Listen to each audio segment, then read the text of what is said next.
Ladies and gentlemen, let me tell you something real today. Nobody is coming to save you. I know that might sound hard, but sometimes the truth is hard.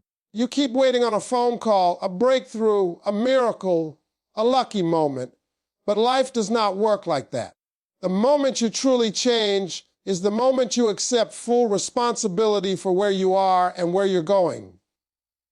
Once you stop waiting on somebody else, you unlock a power you didn't even know you had. See, most people don't fail because they're not talented. They fail because they don't act. They think about it. They pray about it. They talk about it, but they don't move. And let me tell you something. Faith without work is dead. You can believe all you want, but belief doesn't work unless you do. You've got to force yourself to take action, especially on the days you don't feel like it. Nobody told you it was going to be easy. Nobody promised you comfort. Success is uncomfortable. Growth hurts. Change feels scary. But staying stuck should scare you more than failing ever will. The difference between winners and losers isn't intelligence, it's action. Winners move even when they're afraid. Losers wait until fear disappears, and fear never disappears. You keep thinking somebody's going to show up and fix it. Your parents already did their part. Your friends can't live your life for you. The world doesn't owe you understanding. Life responds to effort. When you move, life moves. When you sit still, life passes you by. That's just the rules of the game. Stop asking for motivation and start building discipline. Motivation comes and goes. Discipline shows up every day.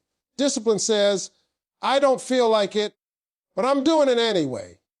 And when you do that long enough, something powerful happens. You build momentum. And once momentum kicks in, stopping you becomes almost impossible. You don't need approval.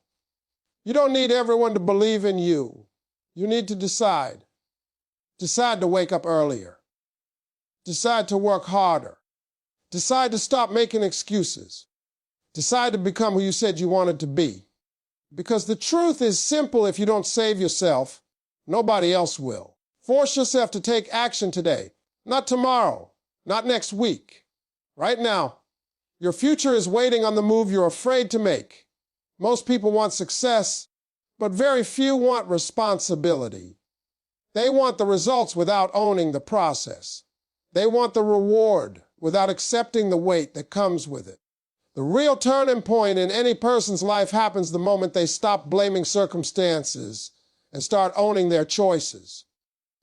Not your past, not your parents, not your enemies, not the economy, you. When you finally accept that where you are right now is largely the result of decisions you made, something powerful happens. You stop feeling like a victim and start acting like a leader in your own life. Personal responsibility doesn't mean you weren't treated unfairly. It doesn't mean life didn't hurt you. It means you refuse to let what happened to you control what happens next. See, pain is real. Setbacks are real. But excuses don't build futures. Every successful person you admire had a moment where they realized no one was coming to rescue them. That realization wasn't depressing. It was freeing. Because once you understand that the responsibility is yours, the power becomes yours too. You can't change what you don't own. As long as you keep pointing fingers, you give your power away. Every time you say, they did this to me, or I would have made it if, you hand control of your destiny to someone else. But when you say, this is on me, now you can fix it. Responsibility is not a punishment, it's permission to change your life. It means you no longer have to wait for the world to adjust, you adjust. A lot of people misunderstand responsibility. They think it means pressure, stress, or blame. No. Responsibility means clarity. It means waking up knowing your results are connected to your effort. If you don't like your life, responsibility gives you the roadmap to change it. If your finances are struggling, your habits matter.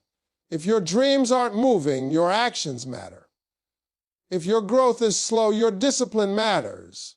That awareness hurts at first, but it also motivates like nothing else. When you take responsibility, excuses lose their power. You stop negotiating with your comfort zone. You stop explaining why today isn't the right day. You stop waiting for motivation and start working with discipline. Responsible people don't feel better than everyone else. They act better. They understand that feelings don't build success, actions do. They show up tired. They work when nobody is clapping. They stay consistent even when progress feels invisible. Personal responsibility also builds confidence. Not fake confidence, but real confidence, the kind that comes from keeping promises to yourself. Every time you do what you said you would do, you strengthen your self-respect. And self-respect changes how you walk, how you talk, how you decide. You stop settling because you know what you're capable of. You stop lowering standards because you've proven to yourself that you can rise. The moment responsibility becomes your habit, excuses become uncomfortable. Blame feels lazy. Waiting feels dangerous. You understand that time is moving whether you move or not. Responsible people don't wait for perfect conditions. They create progress with what they have. They know that consistency beats talent, effort beats luck, and ownership beats entitlement every single time. Success doesn't start with opportunity. It starts with accountability. And accountability starts the day you look in the mirror and say, this is my life, and I'm responsible for where it goes. That moment doesn't just change your mindset, it changes your direction. Most people sit around waiting to feel motivated before they do anything, and that's exactly why they stay stuck. Motivation is unreliable. It shows up when it wants to and disappears without warning. If your progress depends on how you feel, your future will always be unstable. Action doesn't follow motivation. Motivation follows action. The moment you start moving, even when you don't feel ready, your energy begins to change. But too many people have it backward. They wait for the spark instead of striking the match. Action is what separates dreamers from doers. Everybody has ideas. Everybody has plans. Everybody says, day, but success doesn't care about intentions. It responds to movement. You don't need to understand the whole path. You just need to take the next step. Clarity doesn't come from thinking, it comes from doing. Once you act, you learn. Once you learn, you adjust. And once you adjust, progress starts to show. Waiting feels safe because it protects you from failure. As long as you don't act, you don't have to face rejection, embarrassment, or mistakes. But that safety is an illusion. While you're waiting, time is passing, opportunities are expiring, and confidence is shrinking. Fear grows in stillness. It feeds on hesitation. The fastest way to weaken fear is to move directly toward it. Action exposes fear for what it really is, just a feeling, not a fact. You don't need to feel confident to act. Confidence is built after you take action, not before. Every small step forward proves to your mind that you're capable. And once your mind sees evidence, it starts cooperating. But if you never act, your mind never gets proof. That's why people stay trapped in self-doubt. They haven't given themselves a reason to believe. Discipline is choosing action over excuses. It's doing the work when motivation is gone, when progress feels slow, and when nobody is watching. Discipline doesn't care about mood. It doesn't wait for perfect conditions. It understands that consistency beats intensity every time. 1 hour repeatedly will outperform a single burst of inspiration that fades after a week. Action also builds momentum. At first, it's hard. It feels heavy. Everything resists you. But once momentum kicks in, stopping becomes harder than continuing. The hardest part is always the beginning. That's why forcing yourself to start is the most powerful skill you can develop. Start tired, start scared, start imperfect. Just start. People often overestimate how much action they need. You don't need to change your whole life in one day. You need to make one decision and follow it with one action.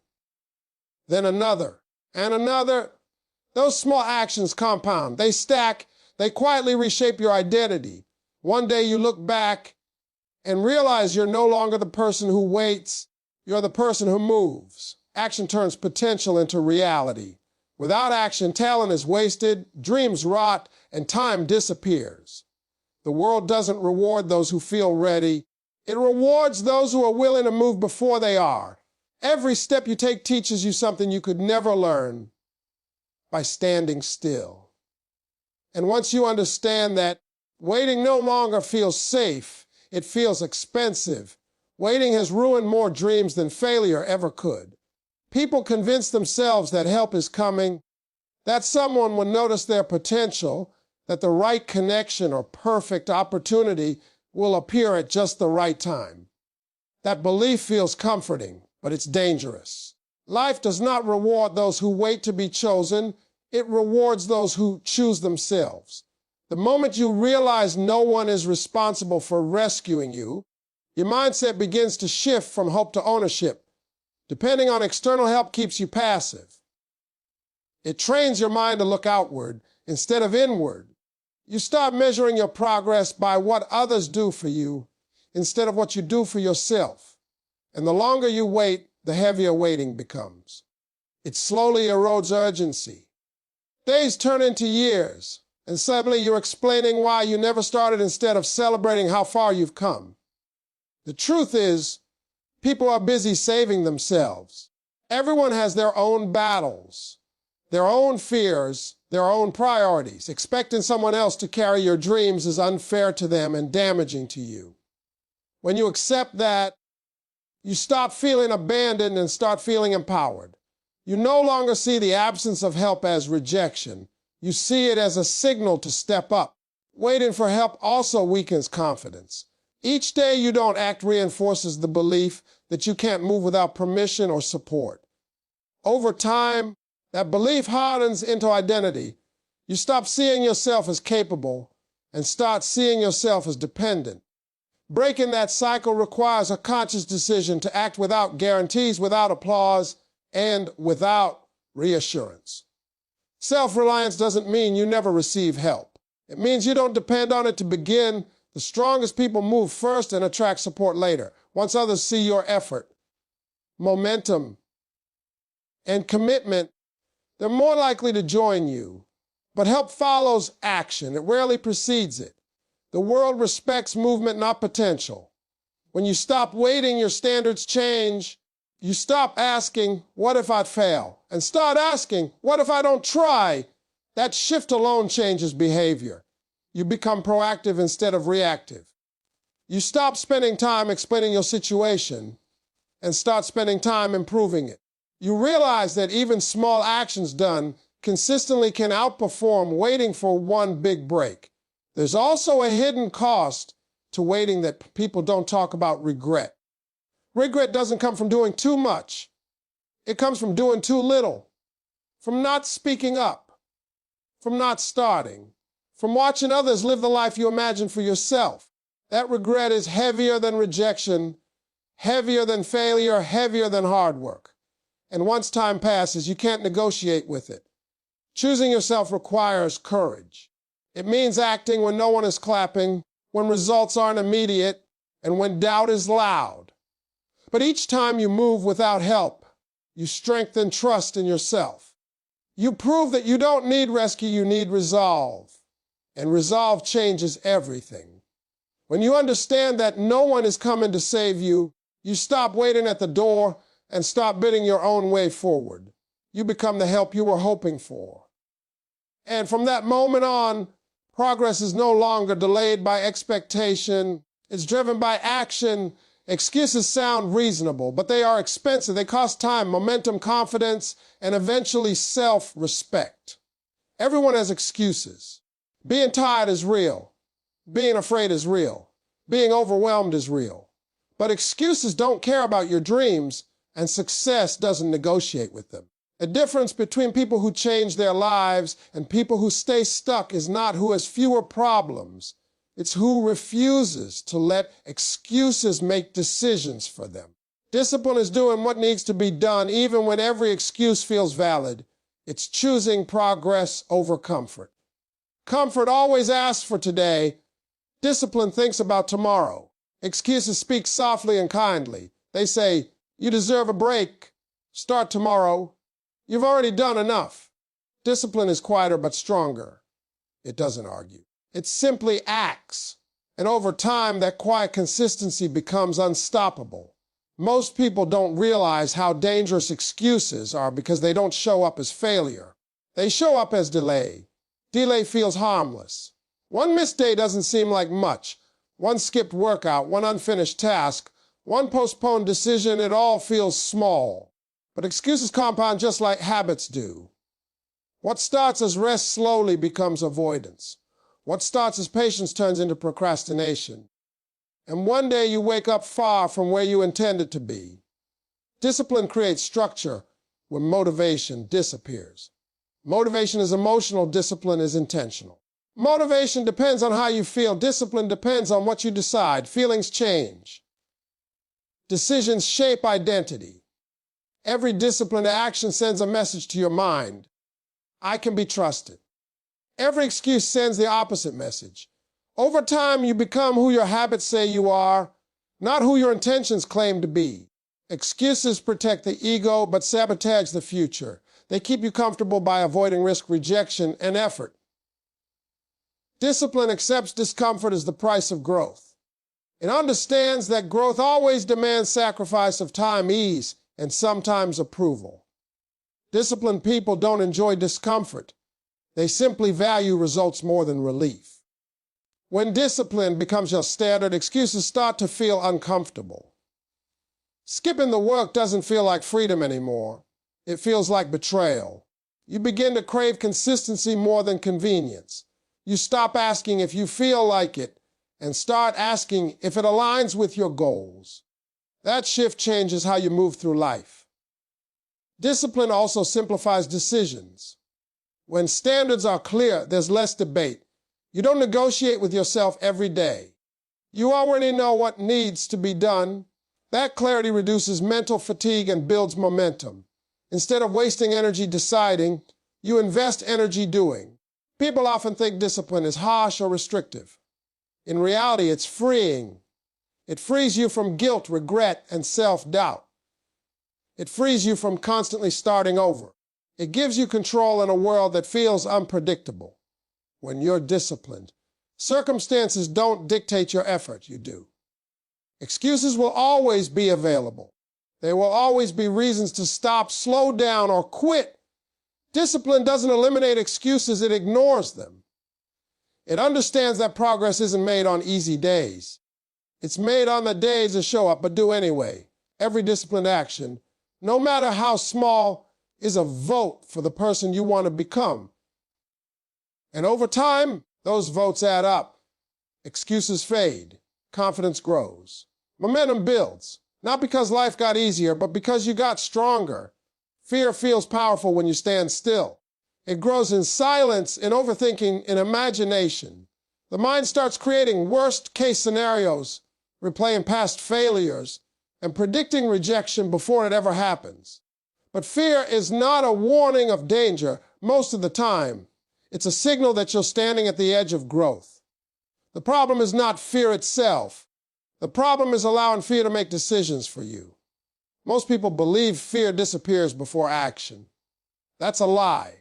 Fear disappears because of action. When you don't move, fear controls the story. It tells you that you're not ready, not good enough, not capable. But the moment you take a step forward, fear loses its authority. It doesn't vanish instantly, but it weakens. Each action chips away at it, proving that fear was exaggerating. Fear survives on uncertainty and asks what if, and never answers the question, what if you fail? What if you embarrass yourself? What if it doesn't work? But action turns what if into now I know. Knowledge replaces imagination. Experience replaces assumption. And once fear is exposed to reality, it shrinks. Reality is never as scary as what the mind creates in isolation. Courage is not the absence of fear. It's movement in spite of it. Brave people are not fearless, and they're decisive. They feel the same doubts, the same anxiety, the same hesitation. The difference is they refuse to let those feelings decide their future. They understand that fear is a reaction, not a command. Every time you avoid action because of fear, fear grows stronger. Avoidance teaches the mind that fear is dangerous and should be obeyed. But every time you move forward despite fear, the mind learns a new lesson. I can survive this. And lesson builds resilience. And resilience builds confidence. Fear also loses power through repetition. The first step is always the hardest. The first call. The first risk. But the second is easier. The third is easier still. Soon, what once terrified you becomes routine. Not because the task changed, but because you did. Fear tells you to wait until you feel ready. Action teaches you that readiness is built along the way. Nobody feels ready at the beginning. Readiness is earned through movement, mistakes, and adjustment. Waiting for confidence before acting is like waiting to be fit before going to the gym. Confidence is the result, not the requirement